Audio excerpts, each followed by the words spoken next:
러시아 역사에서는요, 전쟁에 지면 곧바로 쿠데타 내지는 봉기, 심지어 혁명까지 일어나면서 체제가 무너졌거든요. 네. 하지만 전쟁에 승리했을 경우에는 그 러시아 정권이 30년, 40년 동안 안정기를 부과합니다. 러시아가 우크라이나와의 전쟁에서 승기를 잡아간다고 할까요? 점점 더 유리한 쪽으로 흘러간다고 했을 때 푸틴 대통령은 자신감을 가지고 있는 듯합니다. 이제 완벽한 승리는 아닐지는 몰라도 현실적인 승리를 우크라이나와의 전쟁에서 거둔다고 했을 때 체제가 유지될 수 있다고 자신하는 것 같고요. 그러니까 서방과의 관계가 끊어지면서 얻는 불이익이 있지만 그것을 상쇄할 만한 또 다른 이익이 인도나 중국, 아프리카 국가, 흔히 말하는 글로벌 사우스라고 하지 않습니까? 네.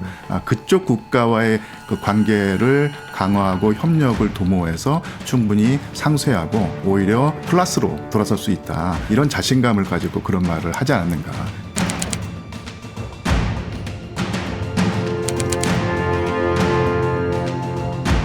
미국과 그 단독으로 어떤 그 대결을 할 수 없는 상황인데 단 하나 러시아와 중국이 서로 제휴하고 동맹 관계까지 된다고 하면 충분히 미국을 견제할 수 있고 미국의 압박을 버텨낼 수 있다. 이런 생각을 하고 있는 듯합니다. 새로운 임기를 시작한 두 어떤 국가 권력자가 만나서 경제 협력을 도모한다고 볼 수 있죠.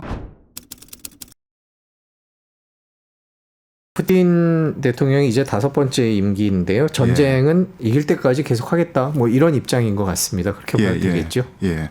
그러니까 이 승리를 어떻게 정의하느냐에 따라서 달라질 텐데요.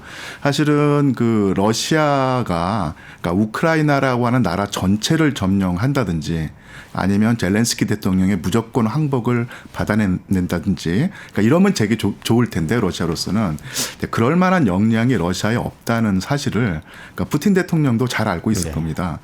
그래서 푸틴 대통령이 현실적으로 승리라고 할 수 있는 것이 지금 점령하고 있는 우크라이나 그 동쪽의 영토죠. 그 전체 우크라이나 영토의 그 5분에 해당하는 영토를 계속 유지하는 것.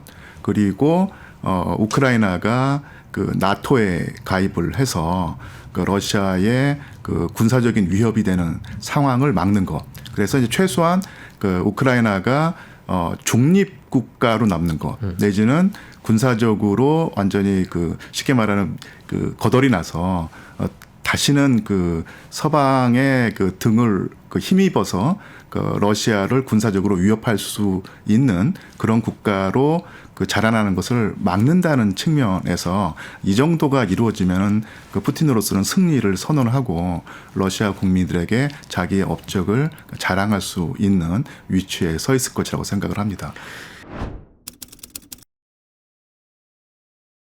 전쟁을 한 지 제법 지났고요. 돈도 많이 들어가는 그렇죠. 게 전쟁인데요. 예. 그거를 버텨낼 재간이 있을까 지금 그런 생각이 들기는 합니다. 예. 사실 그 전쟁이 맨 처음에 일어났을 때, 그러니까 전 세계인의 그 뭐랄까 예상을 깨고 푸틴 대통령이 그 전격적으로 우크라이나를 침공했을 때, 그러니까 미국이 그 서유럽과 제휴해서 또 나머지 그 세계 여러 나라랑 그 손을 잡고 대대적으로 러시아에 경제 제재를 가했고 그 상태가 지금까지 유지가 되고 있는데요. 뭐 이렇게 표현을 할 수 있을 것 같아요. 그러니까 미국이 그 러시아의 어떤 공격적 행위를 보고 제재를 가하기 위해서 그러니까 사실 곰덫을 놓았죠. 그러니까 러시아라는 나라가 이제 곰에 비유되는데 곰을 잡기 위한 덫을 놓았고 이것이 바로 경제 제재였습니다. 그러니까 러시아가 그 곰덫에 물린 상황이었거든요. 이게 2022년 봄 여름의 상황이었는데 의외로 이 러시아라는 곰이 체력이 강해서 그 곰덫에 물린 상태에서도 그 쓰러지거나 아니면 뭐 그 힘이 빠지지 않고 계속 버티고 있는 상황이죠. 그러니까 지금까지 이런 상황으로 그 지속이 됐다고 생각을 하고요. 그러면 러시아의 그 경제 체력이 어디서 나오는가? 일단 러시아는 그 자급자족이 가능한 사회입니다. 그러니까 소비재 산업이라든지 이런 데는 취약성이 있지만 일단 그 뭐 천연 지하자원이 워낙 풍부하고요. 그리고 그 국토가 넓기도 하고 가장 중요한 것이 예전에 그러니까 소련 시절만 하더라도 그 넓은 그 국토를 가지고도 농업을 자급자족 못했거든요. 근데 푸틴 대통령 임기 내 가장 큰 업적 중에 하나가 러시아 농업을 일으켜 세운 것입니다. 그래서 엄청난 투자를 하고 기술 혁신을 해서 지금 러시아가 가장 세계에서 그 곡물을 많이 수출하는 나라 중에 하나거든요. 이렇게 이제 천연 지하 자원이 있고 그다음에 농업이 자급자족하고 그리고 사실은 미국이 경제 제재를 가했지만 중요한 사실이 인도라든지 중국이라든지 이런 서방 못지않은 경제 규모를 가진 나라들이 중립을 지키거나 아니면 의무로 비공식적으로 러시아를 도와주는 상태였고 아프리카라든지 아시아의 대부분 국가 그리고 이제 중미, 남미 이쪽 나라들이 사실 러시아에 대한 경제 제재에 동참하지 않는 자세를 보여왔거든요. 그러니까 이런 러시아 자체 역량 그리고 중국과 인도와의 어떤 물밑 거래 그리고 나머지 세계가 중립을 지키는 상황에서 미국이 의도한 대로 이 러시아라는 곰이 쓰러지지 않고 지금까지 버텨왔고요. 오히려 전쟁이 진행되면서 러시아의 군수공업이 활성화되면서 러시아의 경제가 오히려 마이너스가 아니라 오히려 플러스 성장을 하는 모습까지 보이고 있죠. 네, 마침 러시아 경제 얘기를 해주셨는데 푸틴 대통령이 이번에 취임식에서 러시아를 4대 경제대국으로 만들겠다 이런 전망을 내놨습니다. 어떻게 보셨습니까? 항상 새로운 임기를 시작하는 대통령으로서는 국민에게 희망을 불어넣어야 되는 상황이기 때문에 그런 식의 장밋빛 미래를 펼쳐 보이는 듯 하고요. 하지만 푸틴 대통령이 나름대로 자신감이 있는 듯 합니다. 그러니까 서방과의 관계가 끊어지면서 얻는 불이익이 있지만 그것을 상쇄할 만한 또 다른 이익이 나머지 세계, 즉 아까도 말씀드렸지만 인도나 중국 아니면 또 이 아프리카 국가, 우리 흔히 말하는 글로벌 사우스라고 하지 않습니까? 네. 그쪽 국가와의 관계를 강화하고 협력을 도모해서 충분히 상쇄하고 오히려 플러스로 돌아설 수 있다. 이런 자신감을 가지고 그런 말을 하지 않았는가 싶습니다. 예. 푸틴의 첫 해외 순방이 중국 시진핑 주석을 만나러 가는 거라고 합니다. 정치적으로도 그렇고 경제적으로 그렇고 지금 미국과 상대하면서 러시아와 중국이 밀착 관계를 유지하고 있는데요. 하여튼 러시아의 그러니까 푸틴 대통령이겠죠. 정확히 말하면 푸틴 대통령의 목표는 그러니까 유럽에서 러시아의 세력권을 인정해 달라는 것입니다. 그러니까 쉽게 말하면 예전에 소련의 영역이고 가장 중추적인 지역이 바로 우크라이나인데, 그러니까 우크라이나를 그러니까 러시아의 세력권으로 인정해 달라는 요구를 하고 있는 것이고요. 아시겠지만 중국도 이 동아시아 지역에서 중국의 세력권을 인정해 달라. 대만이 중국의 어떤 세력에 들어간다. 이 부분을 건드리지 말라고 하는 요구를 하고 있는데요. 그러니까 이런 중국과 러시아의 입장이 사실은 미국으로부터 인정을 받는 것이거든요. 세력권을 인정을 받는 것인데, 그러니까 이런 판단을 내린 데는 미국의 패권이 그 점만 못하다. 그리고 어떻게 보면 하얀 곡선을 그리고 있다는 판단에서 그런 요구를 내걸었다고 보입니다. 그렇다고 해서 러시아도 그렇고 중국도 그렇고 독자적으로 미국을 대신할 수 있는 패권 국가가 될 수 없다는 사실은 분명히 알 수 있는 것이죠. 그래서 이게 미국과 단독으로 어떤 대결을 할 수 없는 상황인데, 단 하나 러시아와 중국이 서로 제휴하고 동맹 관계까지 된다고 하면 충분히 미국을 견제할 수 있고 미국의 압박을 버텨낼 수 있다. 이런 생각을 하고 있는 듯합니다. 경제 면에서도 그렇죠. 천연 자원을 가지고 있는 러시아와 나날이 발전해 나가고 있는 기술력을 가지고 있고, 그다음에 인구를 가지고 있는 자체 내수 시장을 가지고 있는 중국이 결합한다면 서방과의 어떤 대결에서도 충분히 승산이 있다고 판단을 하고 있다고 보이고요. 아시겠지만 푸틴 대통령은 새로운 임기를 시작했고요. 그다음에 시진핑 주석도 최근에 다시 권력을 강화하고 또 다른 임기를 시작했다고 볼 수 있을 때 서로를 축하하고, 그리고 어떤 새로운 임기를 시작한 두 어떤 국가 권력자가 만나서 경제 협력을 도모한다고 볼 수 있죠. 사실은 작년에 아마 작고하셨을 텐데요. 냉전 시기에 미국의 세계 전략을 주도했던 가장 대표적인 인물이 바로 헨리 키신저 전 장관일 텐데, 그분이 사실은 최근에도 이 미국으로서는 러시아를 너무 압박해서 러시아가 중국과 밀착하는 어떤 그런 상황을 막아야 된다. 이것이 미국의 장기적인 전략에 큰 어떤 손해가 될 것이다라고 계속 바이든 행정부에 경고를 해왔는데 그 키신저의 어떤 우려가 사실은 그 현실화되는 것이 아닌가 그러니까 이렇게 보입니다. 러시아와 중국이 예전에는 뭐 서로 전쟁한다 이렇게 사이가 안 좋은 적도 그렇죠. 있었죠. 이게 좋았다 나빴다 그러는 것 같은데 그 둘의 관계는 계속 갈 수 있을까 이런 생각도 드는데. 예, 맞습니다. 예전에 뭐 냉전 시대에 같은 이제 공산주의를 표방하는 국가로서 이념의 형제 이런 말을 했지만 또한 이게 이념이란 것이 또 역사에서 또 구현되는 것이라서 사실은 그 냉전 시기를 더 거슬러 올라가다 보면 사실은 그 스탈린 시기에 소련이 이 모택동이 이끄는 그 중국의 공산주의 세력과 되게 껄끄러운 관계였거든요. 사실은 1930년대를 재구성해 보면, 그러니까 스탈린은 그 마오쩌둥보다는 이 장제스에게 더 베팅하는 상황이었습니다. 그래서 사실은 그 마오쩌둥이 스탈린과 그러니까 껄끄러운 관계에 있었고, 또 이게 후르시초프 시대에 와서 사실은 이 두 나라의 소련과 그 중국의 관계가 악화일로를 치달아서 아까도 말씀하신 것처럼 전쟁 일보 직전까지 갔던 것이 사실이거든요.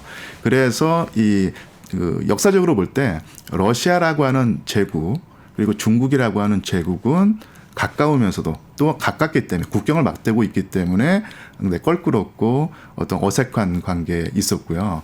그런 면에서 볼 때 그 장기적으로 보면 이 두 나라가 유착 관계를 최근에 유지할 것 같지만 어떤 그 갈등의 불씨는 저 밑에 숨어 있다. 이 잔불이 남아 있는 것인데 이 잔불이 과연 발화를 할 것인가 말 것인가는 또 미국의 어떤 입장과 미국의 전략에 달려 있다고 보입니다. 또 한 나라를 더하자면 북한일 텐데요. 북한 김정은이 공식 취임 푸틴에게 열렬히 축하한다라는 친서를 또 보냈습니다. 이 북중러 이것도 러시아 전략의 핵심적인 그런 내용이 될까요? 사실 국제 정치도 물리학과 비슷한 측면이 있거든요. 그러니까 물리학에서 작용이 있으면 반드시 반작용이 있기 마련인데 이 동북아시아에서 한국, 일본, 미국의 삼각 동맹 체제가 강화된다는 것이 바로 이제 작용이라고 하면 그 반작용으로 그에 맞서서 또 이제 그 전통적인 우방 국가였던 중국, 러시아, 북한이 또 밀착하는 어떤 그런 그 상황이 되고 있죠. 그러니까 물론 이 한국, 일본, 그 미국의 어떤 동맹 체제의 결속력에 비해서는 그 북방 세 나라의 그 결속력이 약한 건 사실인데, 아까도 말씀드렸지만은 그 한미일 이 결속력이 강화되면 강화될수록 그쪽에서도 대응해서 나름대로는 밀착 관계를 유지하게 될 텐데요. 그 북한이 아마 그런 틈새를 이용해서 자국의 어떤 이익을 추구하면서 러시아와 더 밀착하고 있는 것 같고요. 러시아로서도 사실은 그런 상황이 나쁘지만 않다고 생각을 하겠죠. 근데 또한 저도 그렇고 외교 전문가들의 생각이 러시아가 북한을 사실은 좀 이용한 측면이 있다고 보입니다. 이게 이용한다는 측면이 이 러시아와 대한민국의 관계에서 그렇거든요. 이게 어떤 말씀이냐면요. 사실은 러시아로서는 여러 가지 이유에서 대한민국의 관계를 완전히 끊기를 바라고 있지는 않는 듯합니다. 자국에게 그러니까 한국이라고 하는 대한민국이라는 국가가 상당히 유용하다고 생각을 하고 있는데, 현재 한국이 사실 어떻게 보면 러시아의 입장에서 보면 자꾸 러시아를 밀쳐낸다고 하는 모습으로 보이겠죠. 러시아로서는 아마 이럴 겁니다. 우리를 밀쳐? 그러면은 별로 안 좋다는 것을 보여주겠다. 그러니까 이런 의미에서 북한과 접근한다고 보이거든요. 달리 말하면 한국과 러시아의 관계가 좀 더 우호적인 관계로 나간다는 어떤 그런 향후 어떤 플랜을 염두에 두고 적절하게 북한이란 카드를 이용해서 한국의 우호적인 반응을 이끌어내려는 하는 것이 아닌가 그런 생각을 해봅니다. 그런 입장에서는 한국 정부가 상당히 러시아와 북한의 관계를 좀 더 입체적으로 보고 우리 대한민국의 이익이 되게 더욱더 이제 고차원적으로 아니면 더 정교하게 접근을 해야 되지 않을까 이런 생각을 해봅니다. 최소한 그 푸틴 대통령이 바이든보다는 트럼프와 더 친한 네. 듯하게 보입니다. 사실 스타일도 비슷하고요. 이 트럼프의 어떤 정책과 그 푸틴 대통령의 정책이 어떤 그 일맥상통하는 측면이 있는데 아시겠지만 그 트럼프 후보의 그 입장은 미국이 지난 그 시기 동안 해외 동맹국들의 일종의 봉이었다. 네. 엄청난 군비를 쏟아부으면서 그 나라를 지켜주었는데 미국이 얻는 이득은 별로 없었다라는 어떤 생각을 하고 있고요. 그래서 일종의 미국의 고립주의라고 할 수 있을 텐데요. 그 해외의 어떤 그런 에너지를 소모하느니 차라리 그런 그 자금이나 에너지를 미국 국내에 투입을 해서 미국 자체의 어떤 문제를 해결하자. 그러니까 이게 바로 이제 트럼프의 입장일 텐데요. 아까도 말씀드렸지만 그 푸틴 대통령의 입장은 유럽 안에서 러시아의 세력권을 인정해달라 네. 이거지겠죠. 이런 의미에서 그 트럼프의 일종의 미국 고립주의 그리고 푸틴 대통령의 자국의 세력권을 인정받고 싶어하는 이런 측면이 적절하게 그 어떤 맞물리는 측면이 있습니다. 그런 면에서 바이든 행정부보다는 그 만약에 트럼프가 대통령이 된다면 트럼프 행정부와 푸틴의 관계가 더 이제 좀 가까울 것이라고 생각을 합니다. 그리고 근데 사실은 또 트럼프가 또 워낙 또 어떻게 뭐랄까 어느 튈지 모르는 그런 그 탱탱볼 같은 인물이라서 큰 그림은 그렇게 되는데요. 실제로 그 현실이 됐을 때 과연 그 미국과 그 러시아가 예상한 것만큼 밀접 관계를 유지할 수 있는가? 요것은 좀 지켜봐야 될 사안 같습니다. 최소한 그 바이든 행정부 같은 경우는 가치 외교를 내세우면서 상당히 그 러시아를 압박하는, 그러니까 전 세계의 인권과 자유주의를 침해하는 국가가 러시아다. 그 국가를 막는 것이 미국의 임무다라고 하는 사명의식을 가지고 있다고 보입니다. 그런 면에서 이 갈등이 상당히 심화되고 있다고 보이는데 트럼프가 대통령이 될 경우에는 아무래도 그런 이념보다는 실용성을 더 중시하고 어떻게 보면은 중국을 미국에 견제하기 위해서라도 미국과 미국이 아니죠. 러시아와 중국의 관계를 떼어놓아야 한다고 하는 어떤 그런 그 입장에 있을 텐데요. 그런 입장이 사실 그 정교하게 먹혀든다면은 지금은 그 러시아와 중국이 상당히 우호적인 관계를 보이지만 또 어느 때 그 이게 뭐랄까요 결렬 관계로 갈 수 있을지 이게 모르겠고요. 제가 또 한 가지 아까 그 한 가지 빼먹은 인물이 있는데요.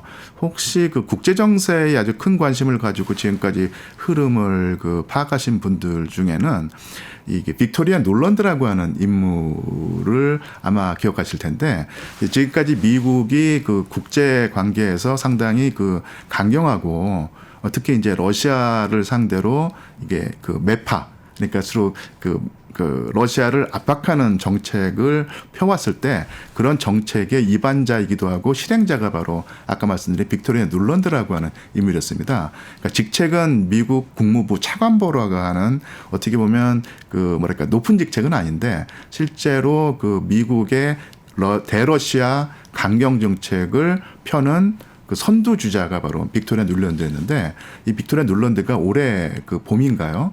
이 사퇴를 했거든요. 그래서 사퇴했다, 아니면 밀려났다 이런 그 여러 가지 얘기가 있는데 만약에 빅토리아 놀런드가 앞으로 그 미국의 행정부의 대외 정책을 그 위반할 때 영향력을 행사하지 못한다고 하면 장기적으로는 미국과 러시아가 지금까지의 어떤 대립 관계를 조금은 누그러뜨리고 손 잡을 수 있는 환경이 조성이 될 텐데 그 어떤 밑거름이 바로 빅토리아 놀런드의 사태라고 보이거든요. 이것이 아마 그 바이든 행정부 말기라든지 아니면 그 다음에 있을 미국의 새로운 행정부 그것이 바이든의 연장이 되든 어떤 그 뭐랄까 트럼프의 새로운 행정부가 되든 크게 작용할 것 같습니다. 자, 저희가 푸틴의 5번째 임기 얘기를 하고 있는데요. 예. 미국 학자들 가운데는 이제 모스크바의 시스템이 이제 푸틴의 말에 오로지 순종하는 것밖에 없기 때문에 뭐 모스크바 독재자들이 30년 전에도 그랬듯이 일순간에 무너질 수도 있다 이렇게 얘기를 하거든요. 자, 이걸 어떻게 받아들여야 될까요? 사실은 그 미국에서도 크게 두 가지 흐름이 있겠죠. 하나는 이제 지금 말씀하신 것처럼 그 러시아라고 하는 나라는 이제 독재 성향이 있고 독재 체제의 성향 그 어떤 그 본질상 어떤 중대한 어떤 상황에서 오판을 해서 이 오판이 결국 체제 붕괴로 이어질 수 있다라고 하는 어떤 그런 파가 있을 것이고요. 또 다른 측면에서는 현실적으로 러시아의 안정성을 너무 과소평가하는 거 아니냐. 사실은 그 푸틴이 그 악한이긴 하지만 미국의 입장에서 보면 악한이긴 하지만 그렇다고 해서 무능한 악한은 아니고 상당히 유능한 악한이다라고 했을 때 푸틴의 어떤 행정부가 그 러시아 체제를 꽉 장악하고 있는 일단 장악력이 충분히 있고 더군다나 그 러시아 역사에서는요 이 전쟁에 지면 곧바로 정변 쿠데타 친위 어떤 그 뭐 쿠데타 내지는 그 봉기 심지어 혁명까지 일어나면서 체제가 무너졌거든요. 네. 하지만 전쟁에 승리했을 경우에는 그 승리한 그 러시아 정권이 30년, 40년 동안 안정기를 구가합니다. 그래서 사실 2022년에 푸틴 대통령이 우크라이나를 침공하는 전쟁을 한다고는 극단적인 선택을 했을 때 이 전쟁의 어떤 그 흐름에 따라서 푸틴 정권 아니면 러시아 체제 자체의 운명이 갈린다고 판단을 많이 했었거든요. 저뿐만 아니라 러시아 전문가들이. 그런데 아시겠지만 지금 대체적인 흐름을 보면 물론 고전을 했었지만 그 러시아가 우크라이나와의 전쟁에서 승기를 잡아간다고 할까요? 점점 더 유리한 쪽으로 흘러간다고 했을 때 푸틴 대통령은 자신감을 가지고 있는 듯합니다. 이제 완벽한 승리는 아닐지는 몰라도 현실적인 승리를 우크라이나와의 전쟁에서 거둔다고 했을 때 체제가 유지될 수 있다고 자신하는 것 같고요. 또 미국에서 그 또한 일부는 만약에 그 이런 식으로 전쟁이 흘러간다면 체제의 그 어떤 구심력이라고 할까요? 체제의 지속력이라는 것이 러시아 체제의 지속력이 더 커지기 때문에 최소한 중기적 단기적으로는 러시아 체제의 안정성이 증가한다. 그래서 결국 그 장기적으로는 어떨지 몰라도 중장기적으로는 러시아의 그러니까 푸틴 대통령의 어떤 장악력이 커지고 어떤 체제가 무너질 위험성은 사실 줄어드는 것이 아니냐 이렇게 보는데 제가 만약에 이 미국의 뭐 두 가지 판단 중에서 하나를 택한다고 하면 이 뒤에 것을 택하겠습니다. 전쟁에서 유리한 고지를 점령하고 있고 그다음에 그 푸틴 대통령의 어떤 지금까지 성과를 놓고 볼 때 짧은 기간 안에 그 러시아 체제가 흔들린다든지 붕괴할 가능성은 적고요. 적어도 중장기적으로는 체제 안정성이 유지가 될 것이다. 이렇게 판단을 합니다. 푸틴이 이번에도 최고 득표율을 이랬는데 푸틴의 러시아 내에서의 인기 비결은 어떻게 이해해야 돼요? 예, 그 하여튼 옐친 그러니까 딱 그 여러분들 그 1990년대를 생각해 보시면 될 텐데요. 그 1991년에 소비에트 연방이 무너진 다음에 집권한 그 권력자가 바로 보리스 옐친 대통령이었는데요. 옐친 대통령이 러시아의 민주주의를 도입하고 그 공산주의 체제에서 벗어나서 새로운 방향을 잡았다는 점에서는 분명히 그 뭐랄까요 긍정적인 평가를 받아야 되겠지만 사실은 그 10년 동안 그 체제 전환기에 고통이 너무 심했습니다. 그래서 그 소련의 유산을 물려받은 러시아 새로운 그 체제의 그 경제가 완전히 무너져가지고 근데 그 당시 저도 이제 그 당시에 러시아에 있었는데 러시아 시민들이 어마어마한 고통을 겪었거든요.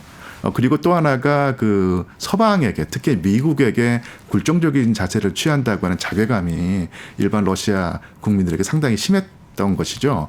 그런데 그 2000년에 그러니까 정말로 그 학생들 편하라고 그런지 몰라도 딱 2000년에 푸틴 대통령이 집권을 해서 지금까지 그 집권을 해오고 있는데 그러니까 그 푸틴이 그 집권한 이후부터 상당히 운이 작용을 했습니다. 그러니까 국제 유가 천연 자원의 가격이 급등하면서 그러니까 석유라든지 그 천연가스를 수출해서 그 경제를 돌리는 그 구조가 바로 러시아 경제였었는데요. 어마어마한 외화가 이 푸틴 집권 초기에 러시아에 들어오면서 러시아 경제가 다시 되살아난 측면이 있었거든요. 그리고 그 푸틴 대통령도 나름대로는 이 러시아 체제의 효율성을 높이는데 성공을 해서 안정을 구가했습니다. 그래서 옐친 대통령 때 이렇게 무너졌던 가계 경제, 그러니까 나의 그 호주머니가 아주 홀쭉해지고 빈털터리가 됐는데 푸틴이라고 하는 대통령이 집권하니까 내 주머니에 돈이 들어오더라. 그리고 텅텅 비었던 슈퍼마켓 진열대에 이제는 그 상품이 쌓이더라. 이런 경험을 한다고 봤을 때, 러시아 일반, 평균적인 러시아 그 시민들로서는 옐친 대통령에 비해서 푸틴 대통령이 어떤 엄청난 성과를 올린 대통령으로 인식이 되면서 지지를 했던 것이죠. 그리고 또 하나가 아까도 말씀드렸지만 옐친 대통령 집권기에는 러시아란 나라가 미국의 불정적인 자세를 보였는데 푸틴 대통령 집권 중반기 후반기부터 미국과 대립하는 모습을 보이지 않습니까? 또 이게 또 평균적인 러시아 시민들에게는 우리의 어떤 자존심이 세워졌다.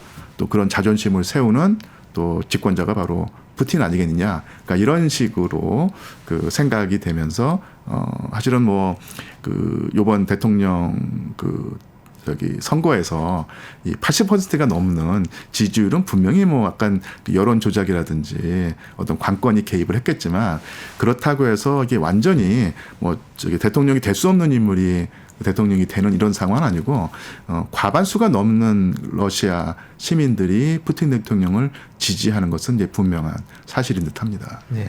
자, 마지막으로 푸틴 집권 5기 저희가 눈여겨봐야 될 것들이 어떤 것들이 있을지 한번 정리를 해주신다면요. 예, 일단 이게 그 경제 살롱이니까요. 제가 그 경제에 관해서는 아주 정평 있는 전문가는 아니지만 저는 인물 한 명을 거론하면서 이 끝을 맺고 싶은데요. 엘비라 나비울리나라고 하는 인물이 있습니다. 그러니까 이분이 일단 여성이고요. 그리고 현재 직책이 러시아 국립중앙은행 총재인데요. 쉽게 말하면 이게 한국으로 치자면 이제 한국은행의 총재인 셈이죠. 이 경제 브레인이 상당히 유능합니다. 그래서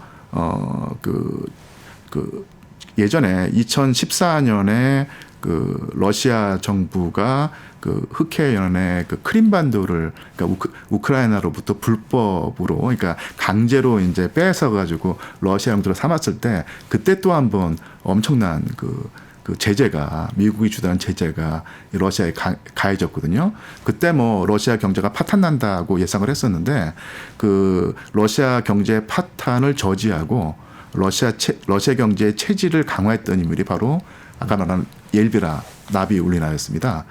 이게 이분의 경제적인 어떤 능력이 너무너무 뛰어나가지고 서방에서도 이 인물 때문에 러시아가 사실은 유지되고 있다 이런 식의 긍정적인 평가를 했거든요. 그래서 저는 이제 이 러시아 경제가 지금 전쟁을 하면서도 유지되고 있는 한 중요한 요소가 엘비라 나비울리나의 어떤 개인기가 작용을 했고요. 또 푸틴 대통령에서도 그런 인재를 발탁해서 정권을 맡겨서 경제를 운영한다는 측면에서는 사람 보는 눈이 있다는 것이죠. 그래서 제가 이제 푸틴의 새로운 임기가 이제 시작이 됐을 텐데 이 엘비라 나비울리나와 푸틴 대통령의 관계가 앞으로 계속 유지될 것인가?